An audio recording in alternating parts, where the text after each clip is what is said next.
lot of people who are trying to hide their anti-Semitism and being duplicitous. What they'll do is they'll say, well, I'm not against Jews, I'm against Zionists. They're mainly talking about Jews.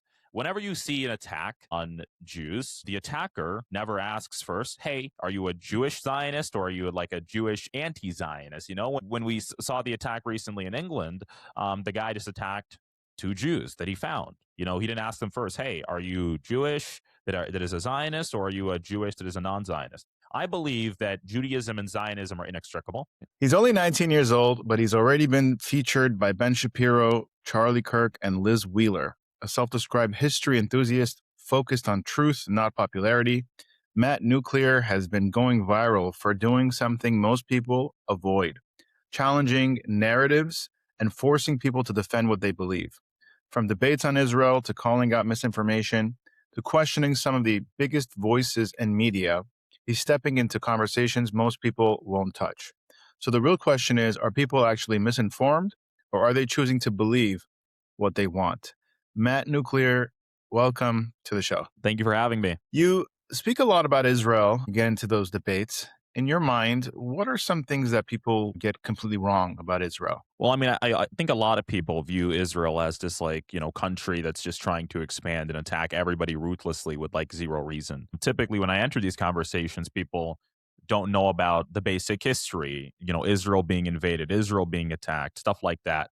What they see on the news is like Israel attacked Syria, Israel attacked Lebanon. But they forget things like Operation Litani or the 6-Day War or the 48 War or how Israel has to, you know, exist in this state of, you know, preserving essentially, right? Trying to persevere regardless of all of these different issues.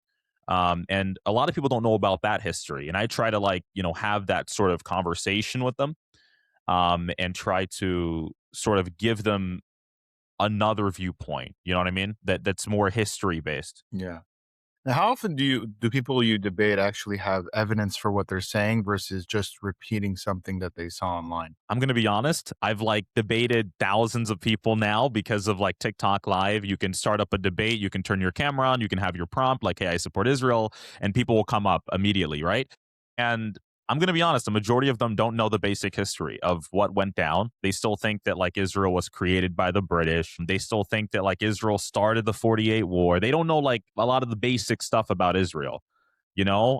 Like, I'll have a guy come up and he says, well, Israel wants a greater Israel. And he won't know what revisionist Zionism is. He won't know about, you know, Israel giving up the Sinai Peninsula. He won't know about a lot of different things, right? Which is crazy for someone who's making these outrageous claims. So the majority of people that actually talk about Israel don't know a lot about it and definitely distort its history, I would say. How much do you think the media plays into that? A big part, especially with like Al Jazeera. They play a big part in taking things out of context and distorting it. Al Jazeera in particular, I mean, one, they're banned in Saudi Arabia. Even the PA banned them because the PA even knows how outrageous they are with their propaganda. But the media plays a big part because the media, even the mainstream media, people say that the mainstream media is pro-Israel. It definitely isn't. It will take things out of context and distort them. And because the average person doesn't do in-depth research about it, they'll just run with it, you know, because they see something and it's taken, of course, out of context. And so they just run with whatever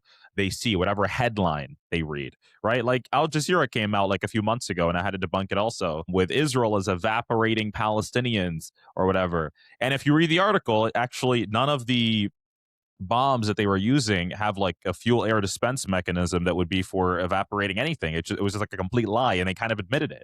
But the headline, people see a headline, it's from an article from a real publisher, you know, and they run with it. So they play a big part for sure. Why do you think voices like Candace Owens, Tucker Carlson, they've taken such a strong position on Israel? Well, I think it's a grift for a lot of them, especially people like Tucker Carlson and Candace Owens. They have found something that they can make money off of and grift and lie about. Because I don't think Candace Owens really cares about truth. You know, when Charlie Kirk passed away and when he was assassinated, she took the opportunity immediately to, you know, say Erica Kirk is responsible, TPUSA, because it was the big thing. And she's doing the same thing, obviously, with Israel. I think they're taking an opportunity to smear the Jewish people and Israel for an opportunity. Same thing with, obviously, Tucker as well. I think he was recently exposed by a New York Times journalist for lying, saying that, yeah, Trump's the Antichrist. I think he may be the Antichrist. And then saying, I never said that. He's lying, obviously, and getting caught in the process. So I think they're just taking this opportunity to grift Yeah. and a profit. Now, you mentioned Tucker lying. I mean, they caught him this time, but it seems like he's been lying for a while. Speaking about how Christians are persecuted in Israel, where in Qatar they're doing well, and around the Middle East they're doing well, but not in Israel.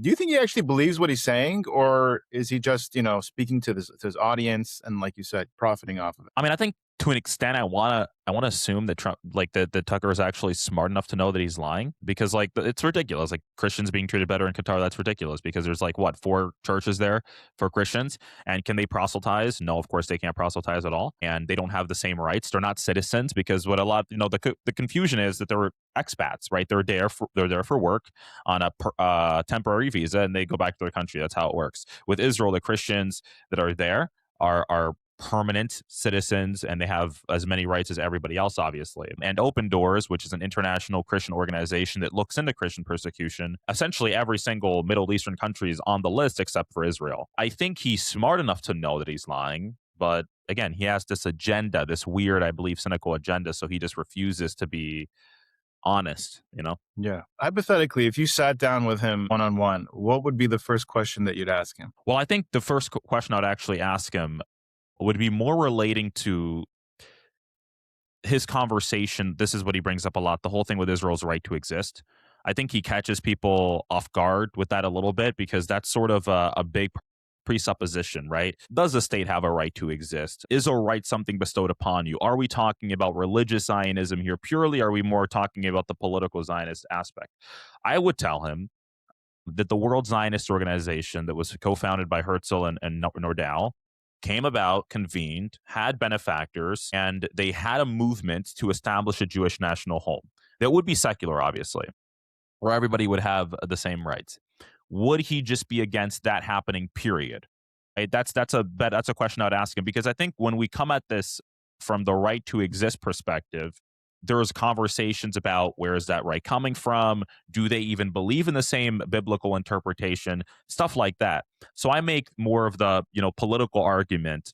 Like, are you calling for Israel's existence to stop, right? Like, do you have an issue with Israel continuing to exist as a Jewish nation state? And I would love to get his response from then on, because I think there's a lot of things people don't really bring up with Tucker that I would try to bring up to really kind of press him more on that. Because again, it just seems like he lies, and all of his guests just let him lie, and they just kind of let him roll with it. Me or Nick Mattel or anybody else for that matter actually debating him, I think would be great. Yeah, for sure. What do you have to say about the argument that people make? I'm against Zionism, I'm against the state of Israel, whatever, but I'm not against Jews. I'm not anti-Semitic. A lot of people try to pull that. What do you think about that? So that's the typical argument you'll get from a lot of people who are trying to hide and conceal their anti-Semitism and being duplicitous. What they'll do is they'll say, well, I'm not against Jews, I'm against Zionists. They're mainly talking about Jews. Whenever you see an attack on Jews, the attacker never asks first, hey, are you a Jewish Zionist, or are you a Jewish anti-Zionist? When we saw the attack recently in England, the guy just attacked 2 Jews that he found. He didn't ask them first, hey, are you Jewish that is a Zionist, or are you a Jewish that is a non-Zionist? I believe that Judaism and Zionism are inextricable. Jewish people tell me this all the time. During Passover, they say next year in Jerusalem. Zion is essentially a hill in Jerusalem. So I think that Israel is tied to the Jewish people because Jewish people are from Judea. The same way that Japan is tied to Japanese because Japanese people are from Japan. And so I think the two really go hand in hand in that regard. But when you deny a people's ability to self-determine in their ancestral homeland, of course you're being anti-Semitic. That's a weird thing to do. No one ever questions the Japanese being able to self-determine, or the Chinese being able to self-determine, or any of these different people groups, and the Arabs having 22 Arab states. No one ever questions their ability to self-determine on their land. So if you uniquely have an issue with 8 million Jews in Israel self-determining on their land, of course that's something anti-Semitic, because that's a double standard. And so, yeah, I think that's one of the highest levels of anti-Semitism. I think it's worse than just saying something that's wrong about Jews, because again, the highest level of self-determination is having nationhood for yourself, having your own borders, having your own military, your own, government institutions. So I think if someone says, no, the Jewish people can't have that, but everyone else can have whatever they want, of course, that's anti-Semitism. And when you engage in debates with people, you always try to get them to be more specific. Why does that expose so many weak arguments? Because a lot of people, I think, run off of, a lot of like these weird, vague arguments like, well, Israel's an ethno-state. What is an ethno-state? How do they actually function? How do they look like? Within ethno-states, does like every single ethnicity/race have the exact same rights? So when you get me, and by the way, Tucker does this well a lot with his opponents, when you get people to be more specific about what they're talking about, you can kind of expose the holes and the gaps, and like it's a Socratic method of debate. You really have to ask them some of these questions to know where their foundation really is and see if they really believe it. The same thing with people coming up and saying, well, I'm against all ethno states. Well, I mean, there's 22 Arab states, there's the Arab League. Are you against their ability to exist and continue on as a country, so on and so forth? People say that Israel, for example, is a theocracy, and I'm like, okay, do you have to be of a set religion? Like, you have to study, Torah for this amount of years before you can become an Israeli politician? And the answer is, of course not. Everybody, regardless of their exact faith, can be a politician in Israel. Obviously, the majority are going to be Jewish because the majority of people there are Jewish.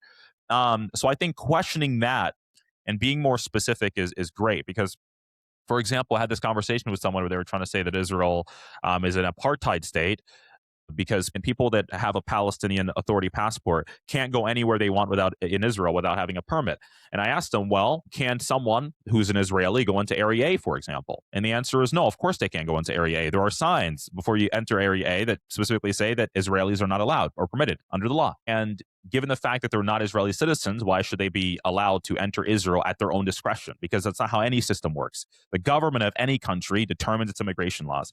So being more specific about things like that, I think is very important. When people say, what about a two-state solution? I'm like, do Palestinians really want a two-state solution if we look at the history? Or is their identity more built on just attacking Israel and fighting Israel forever? So yeah. Are there any other logical flaws that you're seeing in these anti-Israel narratives? I think the main logical flaw that I see when it comes to the anti-Israel narratives is the distortion of the history. They will distort the history and take context out of literally everything. And because there's so much to look into, a lot of people don't watch it too much. The same thing goes for example, Lebanon. People say, well, Israel is taking over Lebanon. Israel wants to expand into Lebanon.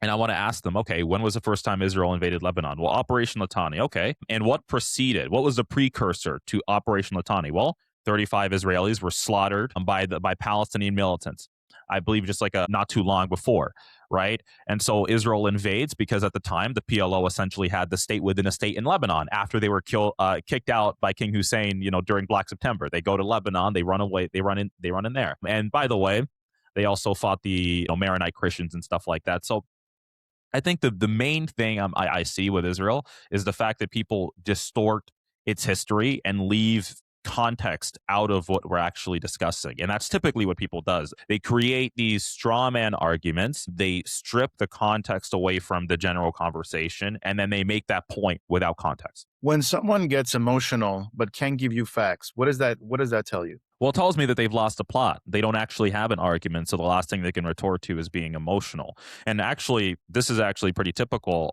from the pro-Pali movement, is that they make arguments out of emotionalism, like, oh, I just care about the babies, oh, I just care about the kids, whenever you actually start laying out facts and groundwork for them. And I like to stay on the actual substantive conversation instead of doing this whole thing where it's like, well, I just care about babies. Well, sure you do. I mean, although you don't talk about Sudan or any other humanitarian issue, I'm sure you care about babies. Yeah. Now you have, programs like Piers Morgan. You have the pro-Palestinian side, which, a lot of times their arguments are emotional. Cenk Uygur, Anna Kasparian, and all that crowd. And he has the pro-Israel crowd that's speaking the facts. But it seems like emotion kind of wins over crowds. Is that What do you make of that? I mean, I think to an extent, like I've seen Cenk Uygur, who, by the way, he does this thing where he just like screams, and it seems like he's having a heart attack every 10 minutes or something. It's ridiculous with him. Same thing with Anna Kasparian. But I think you have to give these people the same energy they give you. Be very open and be very direct with them, right? Which is the fact that when you're calling for Gazans to attack Israel or to do their resistance, what happens to Gaza? You only get more occupation. You're only going to get more people dying. You're only going to get things becoming worse for the people that live there. And nothing, by the way, has actually gotten better. They can't tell me a single thing they've achieved with October 7th, apart from maybe more propaganda, but nothing actually has changed drastically on the ground. Think that matching that sort of energy when they refuse to actually engage in the substantive debate can be good.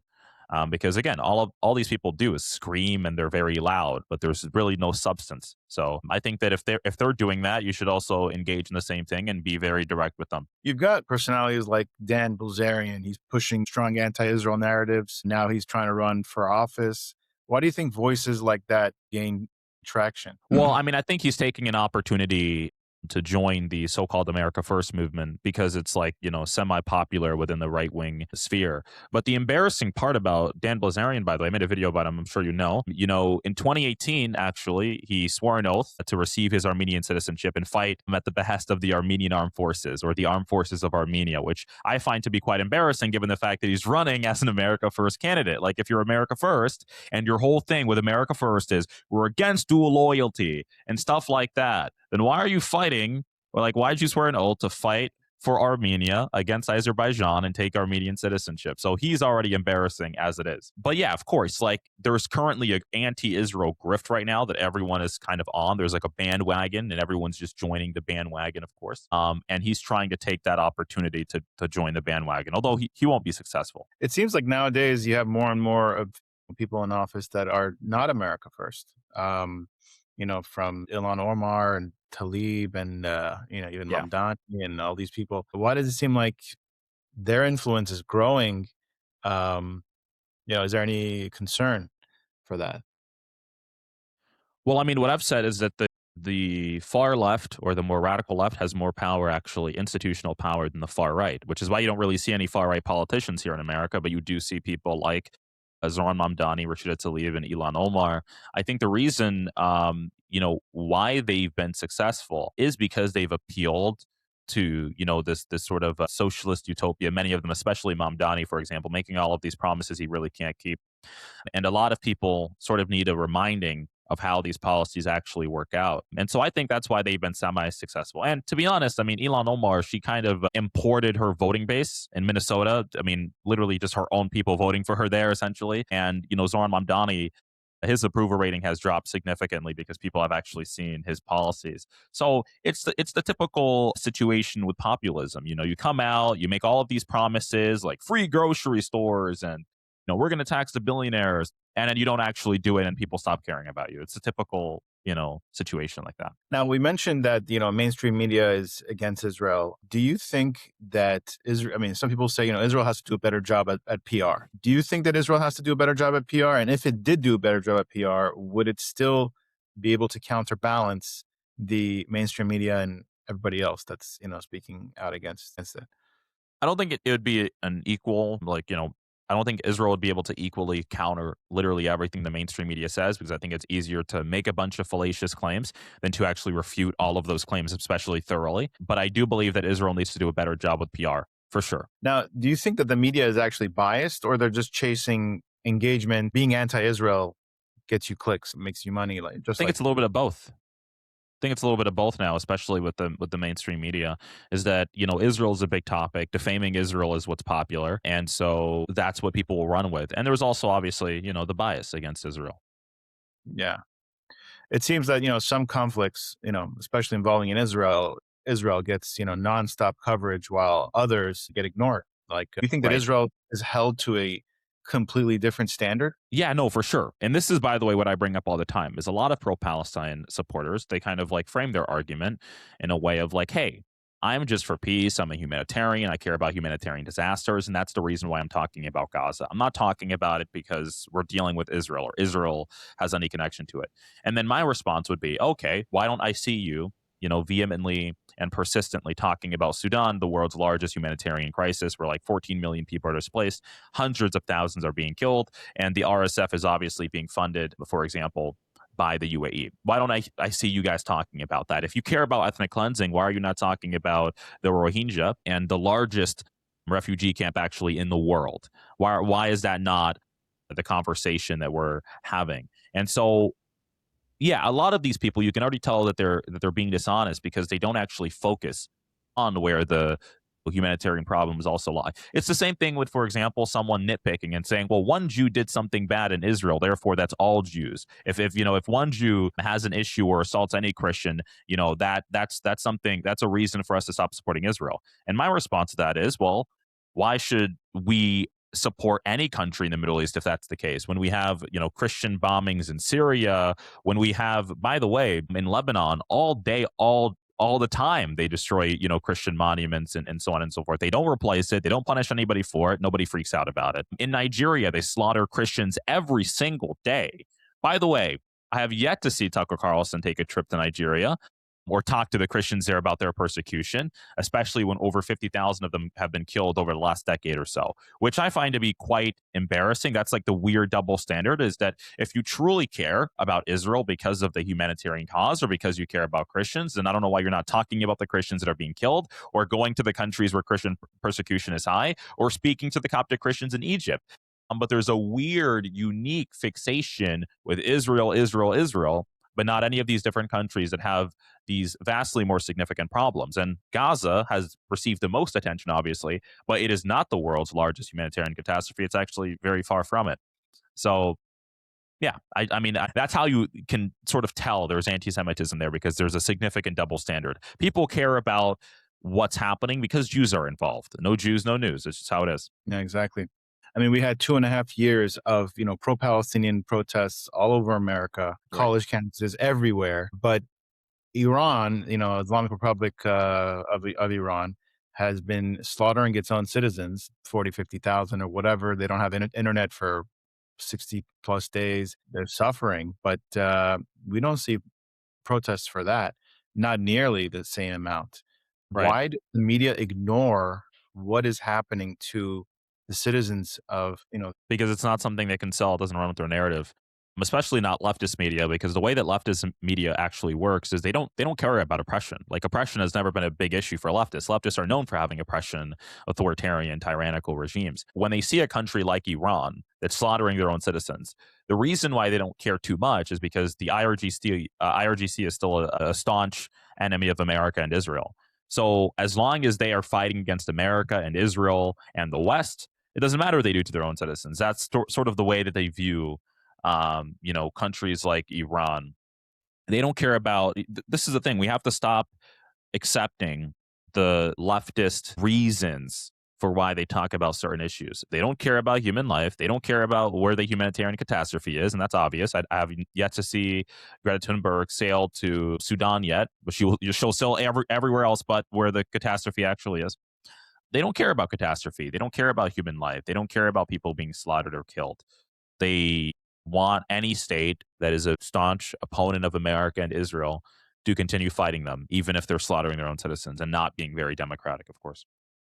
how did you get into Israel and this topic and doing what you do now? So I first got into this actually because I used to debate heavily on, different websites and stuff with other people, voice chat, debate on different topics. I first started off actually debating at 15 against vegans and stuff, but slowly I progressed to politics and I made my way over there. And I used to talk about Russia and Ukraine, but eventually after 10/7, everyone started talking about Israel and discussing Israel. And I didn't really know too much about it at the time.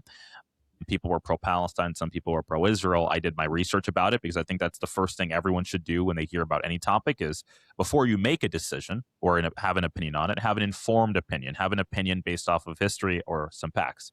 And so what I did was I did research. I read books about it, read academic articles, stuff like that, watched documentaries so I can get a more in-depth view of the actual conflict. And then after that, I just started going live and actually debating it because people seemed that they were very confident about Zionism being bad. And I had a prompt, why is Zionism bad? Like, come tell me why you believe it's necessarily bad. So I got into it because, one, I'm a polemicist. I love having these controversial conversations and debates. And two, I think that when you do research on a topic like this and you become more informed, it's it feels great to just debunk people's like weak arguments as well. Now, what did people around you think about that? Did they agree with you? Did they push back, or were they neutral about it? I think a lot of people were neutral. Some people obviously agreed. Not everyone, agreed with me, obviously. I think online, there's plenty of anti Israel people. So I had a lot of people come up. They were like, hey, how dare you believe this and stuff like that, obviously, of course. But I never shy away from a confrontational debate. Now, how did you end up getting interviewed by Ben Shapiro and Charlie Kirk and all that? Well, that came right after I went on Jubilee.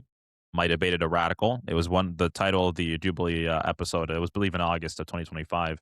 It was one black radical versus 20 black conservatives. The conversation actually had nothing to do with Israel, but of course she was a pro-Pally. And so I debated her. My clips went viral. And that's when I was invited to go on the Ben Shapiro show and Charlie Kirk show and Liz Wheeler show. And I'm glad I was able to do so because, I'm a big fan of Ben Shapiro and obviously Charlie Kirk. Unfortunately, he passed away. But yeah, it was because I went on Jubilee and, people like the clips. Yeah. Recently, they had Rudy Rochman, right, on Right. Jubilee. Watched it. Did you watch that? What were your thoughts about that? Yeah, I did an entire reaction video actually. Well, I think Rudy Rockman, God bless his soul. I actually, I've had dinner with him because we recorded a Jubilee episode that was never released, where it was like, one Israeli versus 20 pro-Israel people, but he was supposed to be sort of the moderate.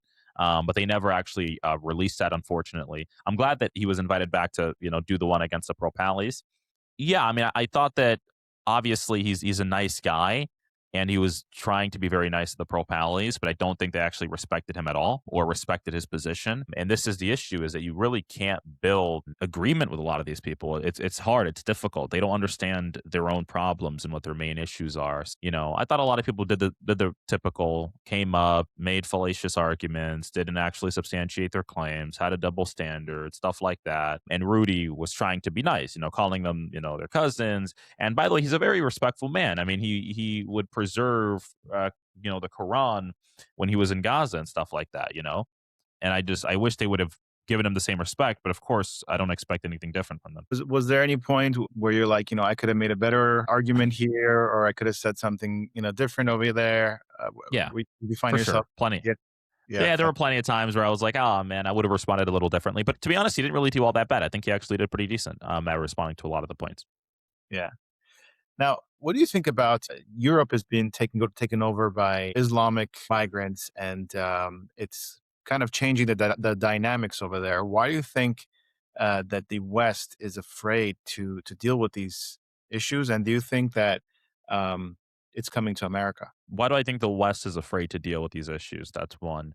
I'll just say that obviously people have this like weird belief system that they ought to accept everybody and that all cultures are equal and that there should be no assimilation because that itself is racism, and that there aren't cultural differences and historical differences between different groups and philosophies. And so they have this sort of view that, yeah, any country is open to anybody and everybody, and you can come in with your culture. We don't have to vet you. You can come here on a migrant boat. You don't have to actually show that you want to acclimate, that you want to assimilate, that you want to contribute, that you're going to be a net positive, that you're willing to learn the language, stuff like that. And I think it's leftist policy in the UK has truly, made unrecognizable. People have this sort of thing with tolerance, where it's like we should just be tolerant of everything, of everyone. And the answer, and the response should be no, absolutely not. People should be tolerant of those that are tolerant of their culture. Muslims shouldn't immigrate to the UK and say, hey, you can't walk your dog because, I don't like it. It's not part of my, religion and stuff like that. They should not be able to do that. They should have to assimilate and integrate into British culture. Do I think it's coming to America? I think to an extent, but Trump is very much preventing that now with his, ban on many different countries and immigration, and he's made it tougher. And I think that's great because what we really want to see when it comes to immigration is, are people immigrating here to be an imposition, or are they immigrating to actually benefit and contribute to the country? When we have people like Mahmoud Khalil, who hopefully get deported soon, but when they come to America and they advocate for foreign countries, I think that's pretty ridiculous, right?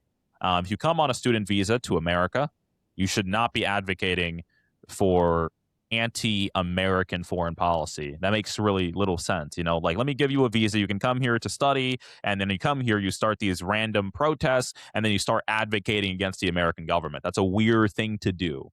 You know what I mean? So I think that countries like America and the UK have been too easy on immigration. They should be more restrictive, and they should be more conspicuous about the fact that they will only accept people that are coming here to be a net benefit and not people that are coming to be a drain on the system. Have you heard of the term suicidal empathy? Exactly. Yeah, Yeah. that's exactly what it'd be. You Yeah, think that? they're so empathetic to an extent that it's essentially suicide for them. Yeah. I mean, I don't know if you're familiar with coach of the Golden State Warriors, Steve Kerr, or he Yeah, was the coach. I familiar with don't them. know, Yeah. but he basically said Israel bombed Gaza out of revenge, and obviously he's pro-Palestine, this and that. What's interesting is that apparently his father was murdered by Islamists in Lebanon in 1982. So out of anyone, he should be kind of speaking out against that, but he's on the other hand, he's kind of being empathetic towards them. Do you think like that's a case of suicidal empathy? No, yeah, of course. I think a lot of people have suicidal empathy, and they base their argument, off of emotionality, and they essentially say, "Hey, I care about people's lives. I just want to help the refugees. These people are coming from war torn countries and stuff like that. And of course, we want to help them out and give them housing and so on and so forth." And the question should be, are these people coming here to benefit? Has there been a drastic increase in rapes, murder in the UK? And the answer, of course, is yes. Terrorism in the UK, of course, yes.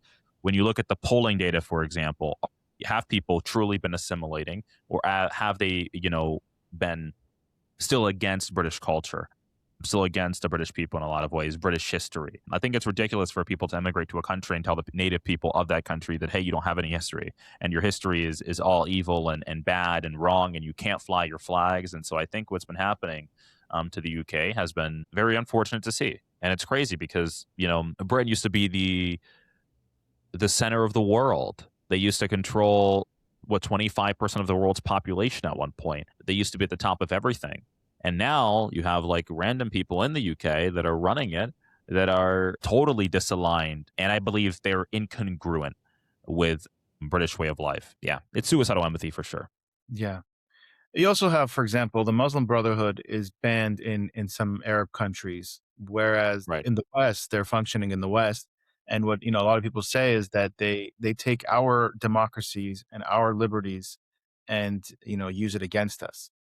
Do you think that's a correct assessment? And if that is the Yeah. case, is there anything that could be done about it? Yeah, we could ban it just the same way that Egypt, for example, banned the Muslim Brotherhood. So I want the Muslim Brotherhood to be federally banned here in America, and I would hope for Secretary of State Marco Rubio to put that ban into effect, and the State Department to definitely do so.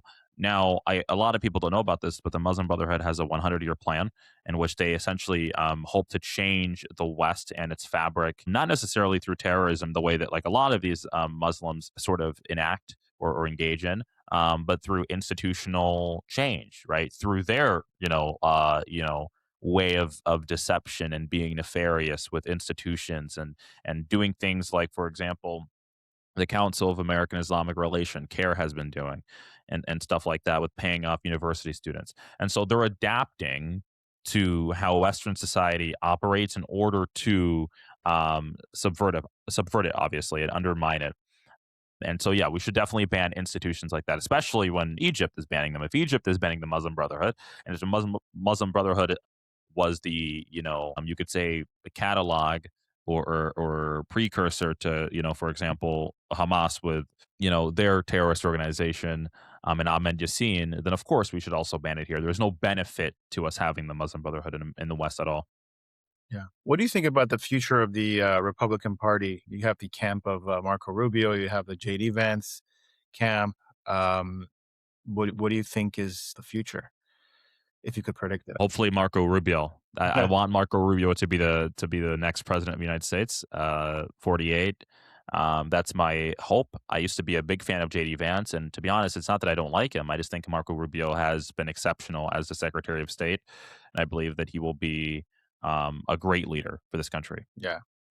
Um, do you believe that JD Vance has completely different views than Trump? Yeah, even during the Iranian conflict, he hasn't been too open and too vocal.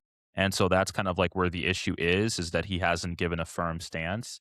And I think he's doing that strategically for himself to possibly save himself and, take away any blame or anything like that. So yeah, I don't like that. I want someone to be more open about where they stand, especially if they want to run for president, especially as it's going on. And so that's the one thing I don't like about JD Vance is that he hasn't been so vocal because maybe he does disagree or maybe he does dissent, but he wants to be respectful to the president and not come out and dissent, obviously publicly. What do you think is going to be the end of this war with Iran? Do you think that they can topple this regime without boots on the ground or even arming the citizens there? The Strait of Hormuz has just been kind of locked up for a while. What are your thoughts on that? Well, I think it's possible to get a regime change without boots on the ground, obviously, because boots on the ground would be very tough as well. There have been conversations about like arming, for example, Kurdish fighters in Iraq and many different things, which is a possibility, of course, or even arming the citizens there. The Iranian regime is collapsing within itself. They've lost like $4 billion worth of oil revenue because of the blockade. The rial has collapsed to about what 1.8 million to the dollar, and food prices have increased drastically, exponentially even. And so I think that it's possible that they can soon be at the brink of collapse. But I'm not exactly sure whether or not that will be regime change or exactly how that looked like because nothing ever works out perfectly, of course. But I think ultimately it's up to the Iranian people and we're kind of paving the way for regime change to happen, making the conditions viable and tenable, obviously. Yeah. What is your assessment of Israel after October 7th and how they kind of bounced back and where they are now versus where they were back then on October 7th? I think Israel's in a stronger position, obviously, given the fact that they control essentially 47% of Gaza at the yellow line. And they obviously have a new security perimeter or buffer zone, for example, in southern Lebanon. I believe Israel's in a stronger position.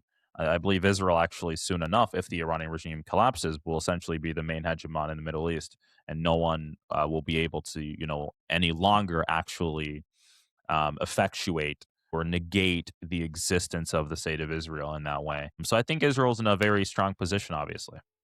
Yeah. Well, Matt, I really appreciate your time for this conversation. Where can people find you, follow you, and hear more from you? Yeah, no, for sure. Matt Nuclear on X. I have about 37.2 thousand followers there. Matt Nuclear on Instagram. My Instagram actually has been growing, as you may know as well. I'm actually very surprised by how much it's grown on Instagram. And Matt Nuclear on TikTok. I am on Instagram, TikTok, YouTube as well. So people can find me on X, YouTube, TikTok. And yeah, I'm glad that my Instagram is really growing though, because I checked my stats. It's like 800,000 views over the last 30 days. So I'm glad that my videos have been catching some eyes, and a lot of people have been messaging me and thanking me and stuff like that. And I'm very glad. I love standing up for values, regardless of how popular they are, and I love engaging in debate. And thank you so much for interviewing me. Of It's been a course, pleasure. of course. Thank you. Thank you for for your courage. And as you know, not many people stand for the truth and stand for Israel. And I want to thank you for doing that. And wish you the best of luck, best of success in the future. Thank you so much, sir. Appreciate it. Thank you.